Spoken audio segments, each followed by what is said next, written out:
Hey there, entrepreneur. Welcome back to the Scale to Sell podcast. This is episode number 25, Enhanced Employee Retention. So today on the podcast, we're actually revisiting a topic that we started covering before in episode 18, retaining top talent. And in that episode, we started by really laying the groundwork for what it means to have a healthy employee culture, to build a team that is going to add value both now while you're growing the company and at exit. And so we talked about things like mission and having a defined goal for people and what they're shooting for, having a purpose, a why behind what we do, and how to build that culture, and even in things like incentives and how you congratulate and recognize the work that people have done. But today we're kind of taking this a step further and diving deeper into this topic, adding to it, with some very important things when it comes to enhanced employee retention. So, Steve, we recently saw these stats, and they are not that great for business owners. If you're thinking about the cost and the hassle and the frustration of building a team, of building a winning culture at your company. And that's this. For people ages 22 through 33, they typically keep a job on average for 1.5 years.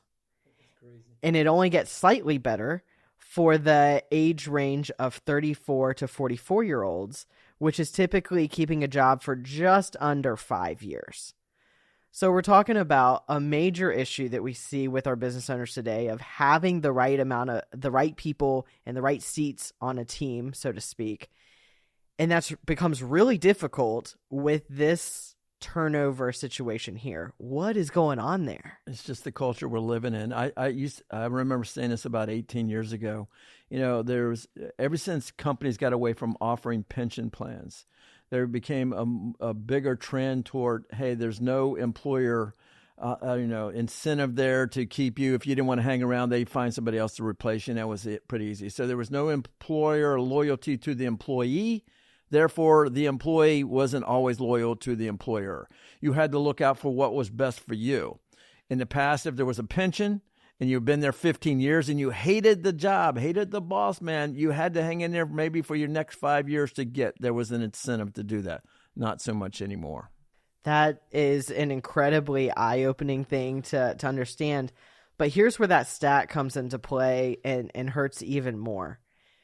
The cost of replacing an employee can range on average between 50% to 200% of an employee's annual salary. That's bad enough, right? That's a high cost to be able to find, replace, train, onboard, do all the things, get them up to speed and get them to producing and being a part of that team and functioning the way that they need to. There's a lot of cost and time and effort and energy associated with that.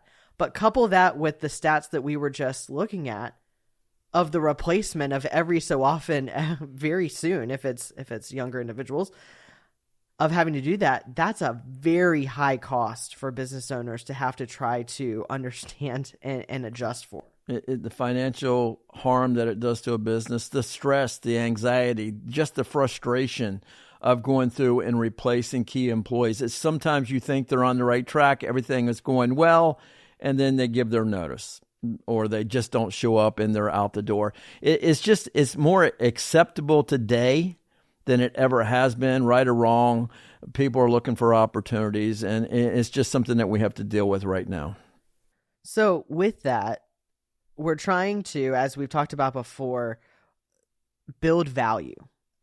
And working with business owners to make sure that they are scaling with the end in mind, creating opportunities, building their team, and doing so in a way that's going to facilitate not only the growth of the company, but also add value when it's time for them to exit.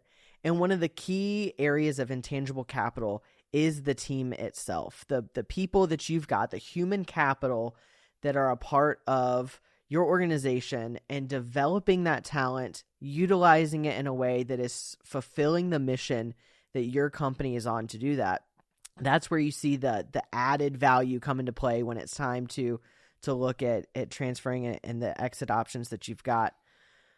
What are some of the things, we've talked about mission and things like that before. What are some of the things that business owners can do to try to mitigate that risk, to lessen the chance of someone going somewhere else and being able to develop that team and keep them in place for as long as they can? We're passing over a little bit because we've covered it before, the vision of the owner. Yeah. People tie into that. They want to know that, one, you have a vision to help your clients out. Here's our mission. We're on the mission, our case, to help people understand and function their money. Not just the money they accumulate, but the money that passes through their hands. A holistic financial plan. That's our mission.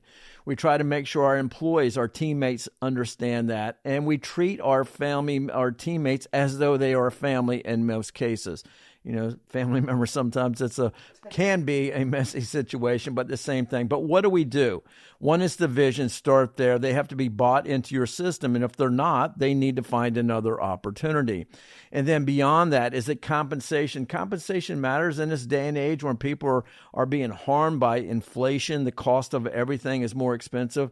But they have to, we like to educate employees about how money works. There is that one too. But then there's the compensation. Some people have a 401k plans in place, and that's okay, but people are struggling.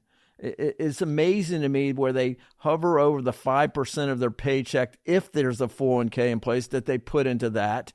But what about the other 95%? Back to the holistic, and we try to educate employees about how money functions. But there's other things, other benefits and rewards that if you're not offering, then they can go down the road and work for a little bit more money, but this one has benefits. We hear about benefits all the time. But benefits can be expensive, right? But there are some programs out there right now, some tax benefits where the employer can get a benefit, which is a win in these day and times where it's not just the employees that are facing inflation struggles, it's the employer too. So some tax benefits right away that can benefit the employer, but also some tax benefits to fund these other benefits for the employee. So it's a win-win-win for everybody. No money comes out of pocket. So it's compensation. It's about the vision. It's about perks. We also try to make sure that, we're flexible with people that have kids. And, in some cases they can work from home. Other cases they can't. But there's a lot that goes into it right there. And starting with the vision and going through compensation, understanding, education, and some of these other programs that I've referenced. Yeah, we're going to come back to the tax program because I know we've got questions on that. So we'll get some more clarity on that in a minute. But a lot of what you're saying goes back to the point of you care about your customers and you care about your team.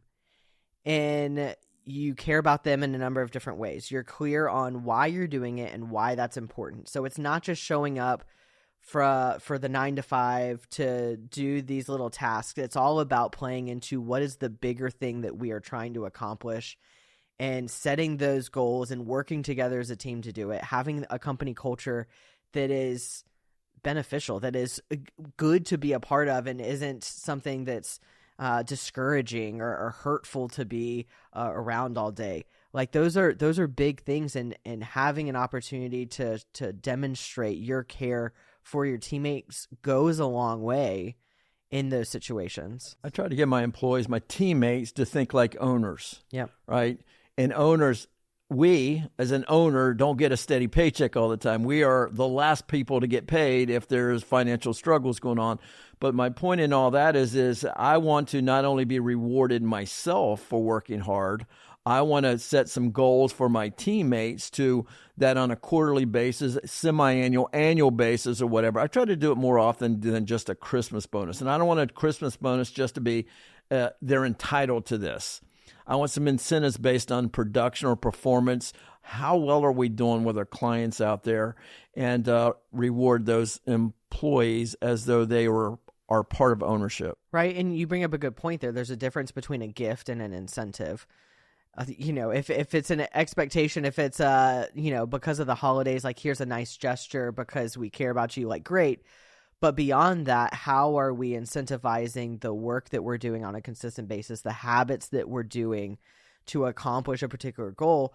Are we achieving those things, and are we rewarding and recognizing those accomplishments when they happen and making adjustments and making corrections as needed if the goals aren't met. And they understand that. They understand if they're thinking, if they just see you drive up in a new car, taking fancy vacations, and they're not being rewarded for it, they're going to find somebody else that will help them there. And the recognition of helping, being part of the team and helping hit those goals.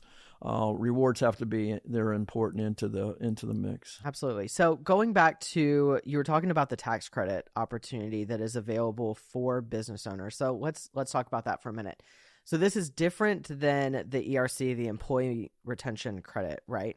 Yes. So employee retention credit was a program come out because of the CARES Act and rewarded employers for keeping people on the payroll, up to $26,000 per W-2 employee. And a lot of people got a lot of money. Some weren't qualified for any, and other institutions got thousands, tens of thousands, hundreds of thousands, in some cases, millions of dollars. But that program is done. Yeah, that was the COVID-19, like, hey, let's keep people working through the pandemic and moving through that sort of a deal. And it was basically for the employer. I got some money and I shared some of it with my employees, but not everybody did. It was employer sponsored, a reward for keeping, a motivation to keep employees and not lay them off, right? But this program is a little bit different. This program is ongoing, and so a benefit that has been around for a while. You know, many of you would like to incentivize people, your teammates, or you would like to have that incentive by offering benefits. But in this day and time when inflation is raging, how I'm running a tight budget. There's a lot of business owners on a shoestring budget themselves right now.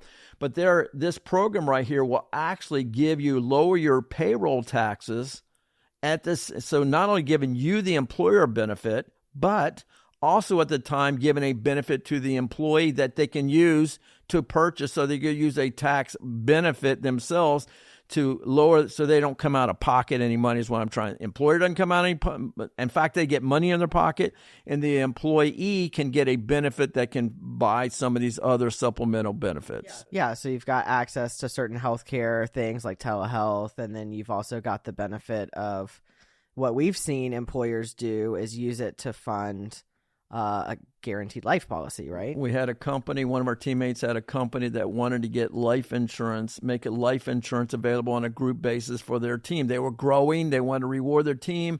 And instead of them coming out of the pocket to pay for themselves, this program did it for them, and they got guaranteed issue life insurance that was building some cash value in this case. So again, the employer got a benefit. In this case, it was a large employer, so they saved hundreds of thousands of dollars in payroll taxes, lowered their tax bill there, and the employees got their guaranteed issue. So they're building some cash value. You got a permanent life insurance policy, guaranteed issue stuff, and they didn't even have to go through medical underwriting. It was a win-win for everybody. Yeah, it's a great opportunity when you have an opportunity that is a win-win for everyone. You actually get a benefit for the employer and the employee and provide them these opportunities without coming out of pocket. The incentive kind of goes, and you reference this, you mentioned a bit. They're trying, healthcare, they're trying to make it to be proactive and not reactive. Yeah. You get ill and then you go to the doctor and the bills go up, right? To keep health insurance down is another benefit to keep those costs down. If you're offering that to your employees, is that be proactive and available to telehelp, televisits, teledentistry, a lot of things, and to keep those costs down. And so that's another benefit to this program out there. And, I think it's a great program. It's spreading across the country. We're always kind of on the cutting edge, right? I'm a financial advisor. Us and our team are working with tax planners and other people to find tax advantage strategies to not only just, the traditional things, but to look to, those programs out there. We vet them out, check them out, and make sure they are what they're supposed to be. And but a win situation in a day and time where you're finding it hard to find key employees, retain key employees, and the loss of not just the aggravation I'm going through. And think about it, if you lose a key employee, they might not only go to work down the street and work for a competitor, they could become a competitor. And if they're really good, they can take some of your key customers, your key clients, and with them, whether that's working with somebody else that has the vision, and perhaps we don't, because we're down in the daily grind of just running our business. So one of the stats that we come back to, and study after study shows that one of the biggest detriments to the productivity of people when they're at work is what's going on outside of work. They bring the difficulties of family life or finances with them to work, and it's a distraction, and that stress, particularly about money, becomes a big deal and becomes a hindrance to their ability to accomplish the goals and to be fully present and involved in what's going on there. And one of the things that I know that you've seen is when you help people understand money, whether it's getting out of debt, whether it's other types of moves to make sure they've got the income that they need, that helps them have a better quality of life, as well as be more productive in accomplishing the things that they're wanting to, which as a business owner is helpful on both sides, right? You want your teammates to be healthy and be able to have a good quality of life. And at the same time, you want them to be able to contribute as much as possible to the goals that the team is working towards.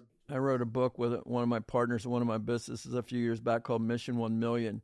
In that book, I made the case that, most people can have an extra $1 million if they just understood how money functioned.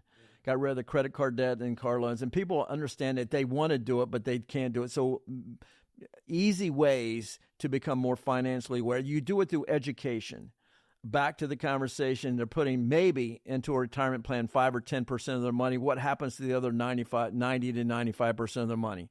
It's going to life, and they're just spending it and not having any. Well, we try to do holistic financial planning, make every dollar count, EDC, every dollar count, not only for you, but back to your conversation about the business owner. If they're stressed about their money, they're not productive, and they're stressed about their money, what is the easiest thing to do? My employer's not paying me enough. Yep. I'm going to go look somewhere else. So our workplace financial education, online money schools that we do for our clients, it will empower, you'll notice that your employees have a better attitude because they understand about money, right? They start getting out of debt. They understand that making another. I learned this decades ago. I thought I had a spending problem, and I thought if I just made more money, that was the answer. It wasn't the answer. I had a spending problem. I didn't understand how money functioned. When I started studying how wealth is created, right, it started changing for me, and that's what we try to do for employers and employees at the same time.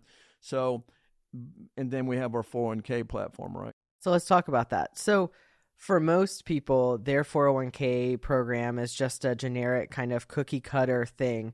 What makes the 401k program that we're going to talk about today different and unique, both for those putting money into it as well as the businesses themselves? Most of the large managers that manage 401k platforms across the country, you go in, an employer sets it up because the competitor down the street offers one, so we have to offer one. But typically, they enroll the people, open enrollment, and rarely, if any time, do you ever meet somebody from that group. You dump money into it, a target date fund, and you can shift it around or whatever. But typically, they ride the wave up, ride the wave down, and no financial education, or it's just passively managed.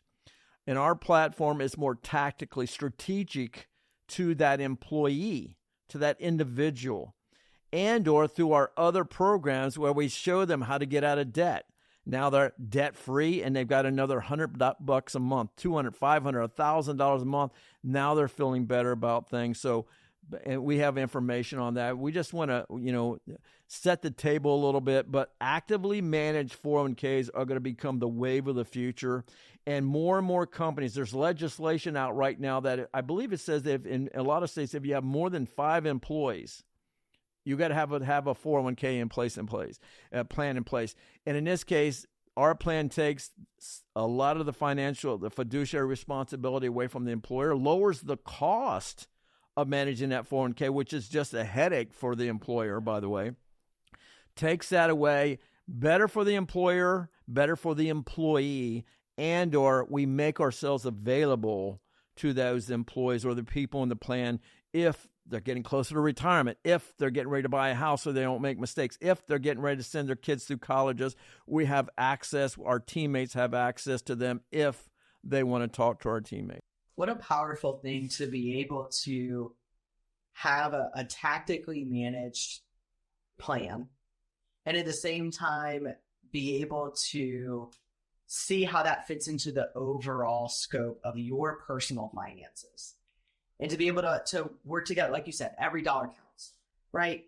Working together to make sure that you both understand and you've got a plan for what you're trying to accomplish in your individual life, and have the confidence, have the peace of mind that you've got the right plan for you, that you've got the opportunities that you're trying to create, and to take that stress off the table so that you're able to have a better quality of life, you've used this phrase before, to live your life of significance, whatever that means for you, and to have the peace of mind that you know what's going on. There's a lot of power in that. And to, at the same time, it reduced the cost, reduced the financial, the fiduciary obligations of the business. There's a lot of benefits on both sides for employers and employees with both of these things that we talked about today, the tax benefits and the 401k program. I 100% agree with all that. It is so important. It's so difficult in this day and age to run a business, keep it functioning. But, back to the one last thing. We talk about business owners. How do you know you're ready? You have a business owner, they're ready to exit their business. What says you're ready? As your personal finances, as your business, you will be able to harvest enough equity out of the business. But back to the employer. Within our 401k plan, we have somebody come in, they're 55 years old, they want to retire at 62 or 65 or pick an age. How do you know you're ready? How much income will you need? When and how should you claim Social Security? Do you have enough money in the plan? Are you saving enough money? Have you considered what taxes look like in retirement? Do you have health insurance? You're going to retire at 62. What are you going to do until 65 when Medicare kicks in? Long term, so we try to go through all of it and make ourselves available, not just collecting the fees on managing the 401k itself. I believe eventually, forward thinking, this is the wave of the future, and anytime you can bring things to your employees that aren't being offered anywhere else, workplace financial education, empower them to prosper, making them feel better about things, being more productive. In some jobs, Adam, if it's working with tools or something, if they're thinking about their money and not thinking about the job, it could cause somebody to get hurt, right? And they're distracted, thinking about their bills, driving down the interstate and run into somebody. I mean, it's crazy what can happen. Lost time because they're sick, because they're stressed and they're sick, could lead to other health issues that cause your health insurance prices to go up. So it kind of works all together or all against you, whichever way you want. It just reminds me of the importance of being intentional, being proactive in these things, and not just letting the days and the weeks pass by. And you're like, well, I should have done that. And then you didn't.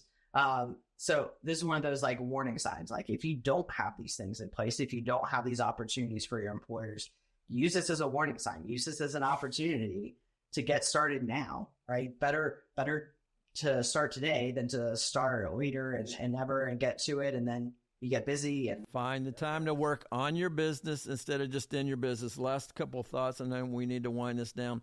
But, I had a couple business owners recently were going to sell their business and lost some key employees. Well, that lowers the value of the business, right? And those key employees, in one case, took some of the clients with them, lowered the value of the business. Now the employer's not selling, the business is back off the market until they can recover from that. This is important. So it impacts your value and impacts the profitability of the business. But it also, if you're looking to exit over the next few years, you want to make sure a business is you said it, intangible assets, that team that will stay there. They understand it's transferable to the next owner, right? They understand you're not going to work forever. You may want to exit, but that teammate, that whoever's coming in wants to buy that culture. It makes you way more valuable. Your team is a big part of the value of your business, not just your balance sheets. So be intentional about how you're developing your team, how you're keeping them locked in with what's going on, focused on the mission, a part of it, staying on board, make sure that you're adding value there. If you have questions about the two major programs that we've talked about today, the payroll tax credit or the 401k program, go to scale2sell.com/discovery. That's scale2sell.com/discovery. Click the link in the show notes to learn more. Fill out that form. Let us know what you're interested in, and we'd love to be able to help you get those plans started so you can start growing your business and preparing it for exit, whatever you're looking to do with the right employees, the right team that you've got there. Until next time, keep scaling. Thank you for listening to Scale to Sell with Adam Burton and Steve Burton. Click the follow button to be notified when new episodes become available. Visit our website at www.scale2sell.com or give us a call at 757-313-4080. And don't forget to click the follow button to be notified when new episodes become available. The information covered and posted represents the views and opinions of the guest and does not necessarily represent the views or opinions of Scale to Sell. The content has been made available for informational and educational purposes only. The content is not intended to be a substitute for professional investing, tax, legal, or other advice. Always seek the advice of your financial advisor or other qualified professionals with any questions you may have regarding your personal or professional plans. Prior results do not guarantee a similar outcome.